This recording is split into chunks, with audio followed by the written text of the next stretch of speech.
बिस्मिल्लाहिर्रहमानिर्रहीम। अस्सलामु अलैकुम वरहमतुल्लाहि वबरकातुहू।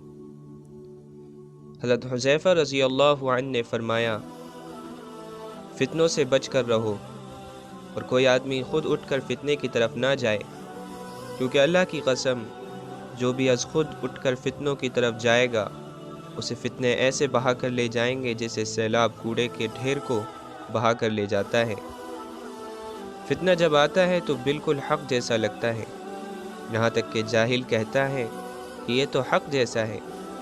इस वजह से लोग फ़ितने में मुब्तला हो जाते हैं, लेकिन जब जाता है तो उस वक्त साफ पता चल जाता है कि ये तो फ़ितना था। लिहाजा जब तुम फ़ितने को देखो तो उससे बच कर रहो और घरों में बैठ जाओ और तलवारें तोड़ डालो और कमान की तांत के टुकड़े कर दो। हज़रत हुज़ैफ़ा रज़ी अल्लाहु अन्हु ने फरमाया, फ़ितने रुक जाते हैं और अचानक फिर शुरू हो जाते हैं, इसलिए इसकी पूरी कोशिश करो कि तुम्हें उन दिनों में मौत आ जाए जिन दिनों फ़ितना रुका हुआ हो। मरने की कोशिश से मुराद मरने की तमन्ना और उसकी दुआ है।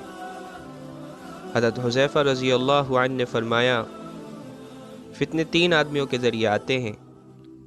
एक तो उस माहिर और ताकतवर आलिम के मुल्हिद हो जाने के ज़रिए जो उठने वाली हर चीज़ का तलवार के ज़रिए किला कमा कर देता है।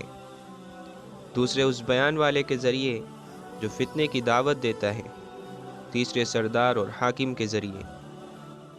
आलिम और बयान करने वाले को फ़ितने मुंह की बल गिरा देते हैं, अलबत्ता सरदार को फ़ितने खूब कुरेदता है और फिर जो कुछ उसके पास होता है उस सब को फ़ितने में मुब्तला कर देता है।